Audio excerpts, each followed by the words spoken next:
supermarket flowers from the windowsill.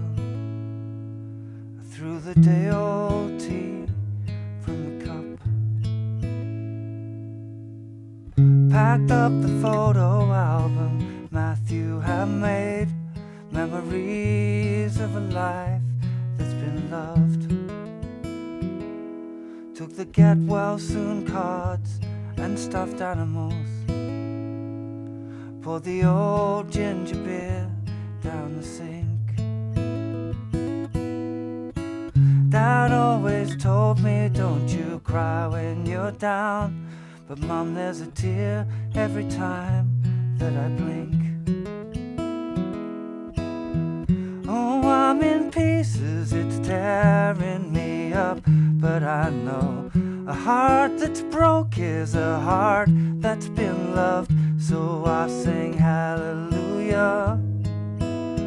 You were an angel in the shape of my mom. When I fell down, you'd be there holding me up.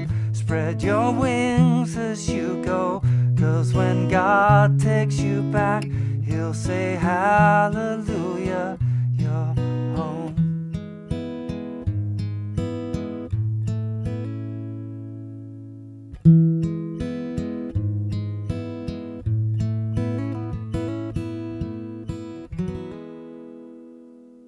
Hey, how you doing? Justin here. Today we are checking out Supermarket Flowers by Ed Sheeran. Very, very powerful and quite sad kind of a tune, really. I seem to be on a run of sad songs, but I mean, this is just, it's beautifully written, beautifully performed, really nice to play on the guitar.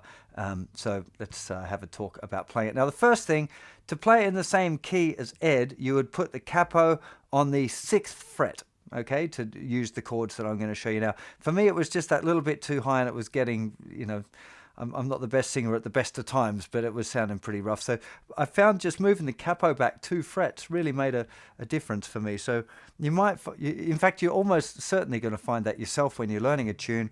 If you move the tuning just a little bit, sometimes it can make a huge difference. So I'm going to leave the capo here on the 4th fret for this lesson, just because it'll help me be able to sing along as I'm explaining the chords and stuff. But you should experiment with the key that works for you. You know, particularly female singers might find it better to play with no capo at all. It would be more in the female kind of range, possibly, but it depends on your range as to where you want to sing it. So let's talk about the different chord sequences and an approach to playing it, because there's lots of different ways you could be doing all sorts of kind of strumming or fingerstyle or whatever.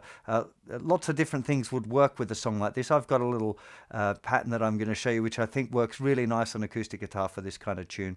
But we'll talk about some other options as well. So the first little chord progression you need is a C chord, then a C with an E bass. So it's just the same normal C chord, but you're going to play the thickest string as well. So C with an E bass to F. Okay, so 1, 2, 3, 4, 1, 2, 3, 4. That's the sequence, right? Now, as far as what you play and how you embellish it and all of that sort of stuff, a really nice pattern to get under your fingers is to be doing thumb, 1, 2nd and 3rd fingers together, and then back to 1st finger. So you end up with this. Okay, they're all strings next to each other, so it's the middle 4 strings in this particular case. Thumb, 1, 2 and 3 together, then finger 1. 1 and 2 and 3 and 4 and. Okay, so you'd play C. Then to do the C with the E bass, you're going to leave fingers 1, 2 and 3 in exactly the same strings, but you'd play the open, thicker string.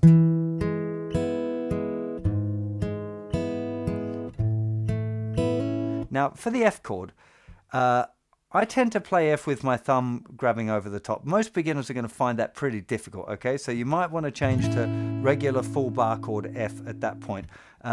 It's not a bad song for learning to try and get the thumb grab over. Any of these songs with lots of G's and C's in it, it's nice to be able to have, you know, C, G, F to G.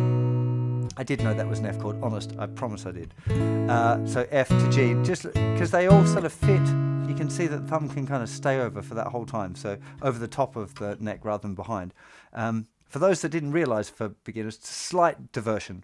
But the reason I teach the thumb to be round the back of the neck as being such an important thing for beginners is to strengthen that muscle there in preparation for learning bar chords. But when you play for real, you will see very often the thumb sort of sits over the top there, and partly to be able to grab on a bass note. I think it's quite a valuable skill to develop, but not something for real beginners. But if you're kind of just after you're beginner and getting into intermediate level guitar playing, I think it's worth exploring that a little.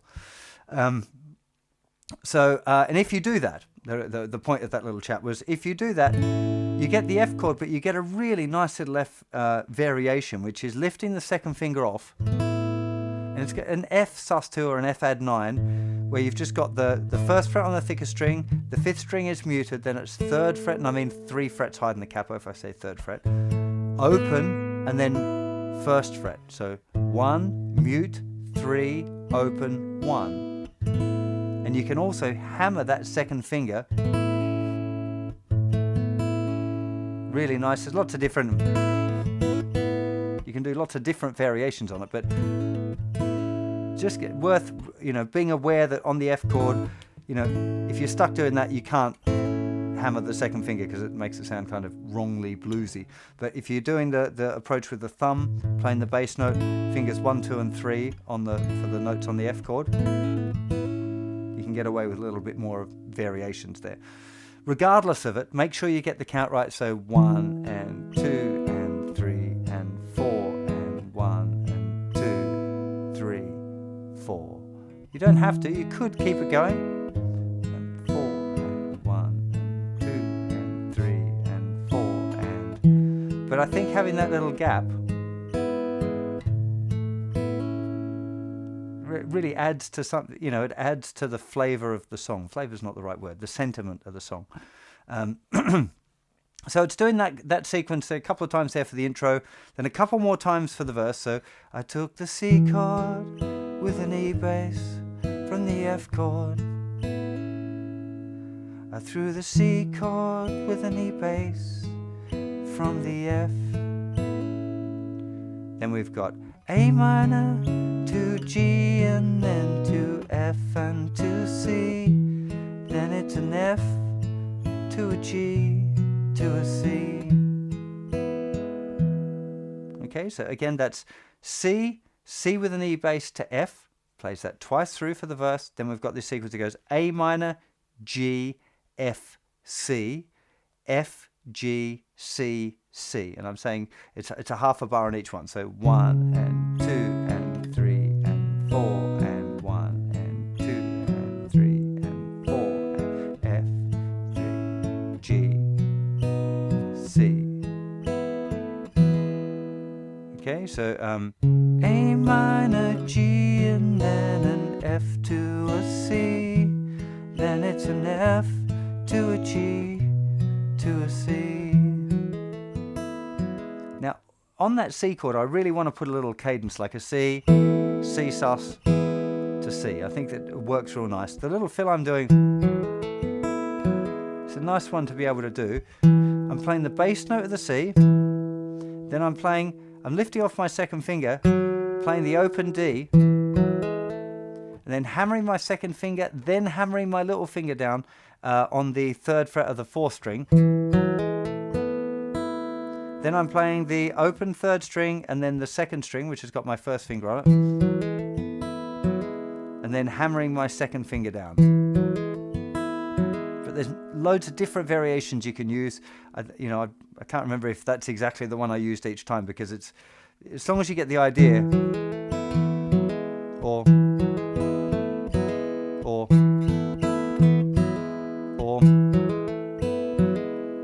there's lots of different approaches to that. So have a little experiment. It's not something that's on the record, but it's definitely worth, having a look. Then we get to the pre-chorus. Now pre-chorus, D minor, F, C, G with a B bass, possibly a G. You could substitute just a regular G if you wanted to. D minor, sometimes I play it as D minor 7, so either D minor or D minor 7 would be great for that. F. Now, just for that little bit, I've moved fingers 1, 2, and 3 onto the thinner string. So for the D minor, thumb will play the 4th string, first finger will play the 3rd string, fingers 2 and 3 will play the thinnest 2 strings. And you could keep it there for the F, if you wanted to. And for the C, actually, G with a B bass you probably want to move. But again, this is like your arrangement, so you could go to the standard F, C. G with a B bass, you probably want to use your 2nd finger on the 2nd fret, like 2 frets above the capo, little finger on the 3rd fret on the 2nd string. Just playing the middle 4 strings for that. So that bit will be D minor, and then to F, and a C to a G with a B bass, a D minor that's F, will be C, then it's G with a B bass or a regular G. I think actually normal G without the B bass sounds a little better in just that particular section. And then we're into the chorus, which is going to be C2 with an E bass, F going to G, and then it's that again, C with an E bass, F going to G, and then it's A minor to F and to C, then to G, 'cause when A minor goes to F, then it's C, then to G, and you're back to the intro sequence. Okay, so that chorus again, C, C with an E bass, F, G twice, and then A minor, F, C, G twice. Okay, then we have a playthrough. I'll do the singing the chords thing through, and we'll do verse, pre-chorus, and chorus, so you can see how all of that fits together. So from the top we have C, C with an E bass to F, and again for the intro.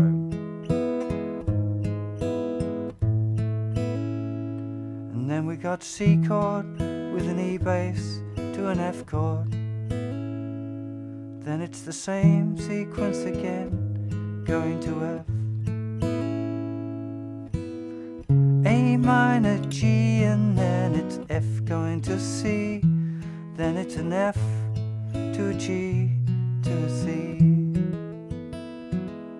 then D minor, and then an F chord, and C going to G with a B bass, D minor to F, and a C going to G, and I say C with an E bass, F going to G chord, then it's C with an E bass, F to G chord, and it's A minor to F, and it's C going to G, and it's A minor to F, then it's C going to G, and it's back to the intro.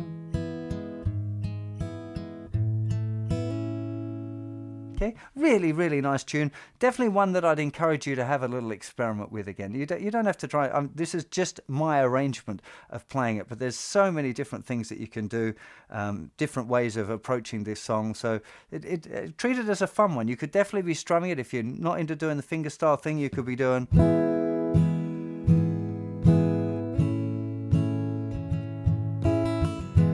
For me, it doesn't kind of.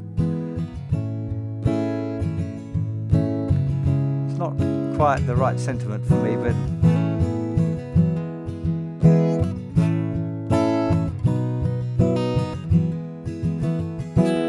I mean, you could do it. Well, you do an arrangement that you like the sound of, and if you're not really into the fingerstyle thing and you want to do some strumming, then try that.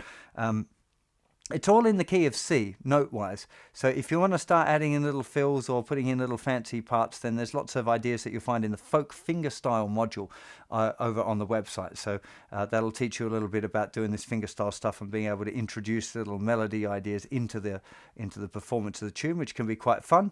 And of course, you'll find all of the other Ed Sheeran tunes, of which I've done quite a few now, over on the website. So do go and check that out. Some of the solos and stuff, some electric guitar ones, more acoustic guitar stuff, some of the older stuff. So you might want to go and check that. And I really appreciate it if you subscribe to my channel. If you dig what I do hit the little bell icon next to the subscribe button as well if you want to get notified when I'm doing live sessions of transcribing and things like that. They're always fun. Hope you enjoyed this lesson, and I'll see you for plenty more very soon. You take care of yourselves. Bye-bye.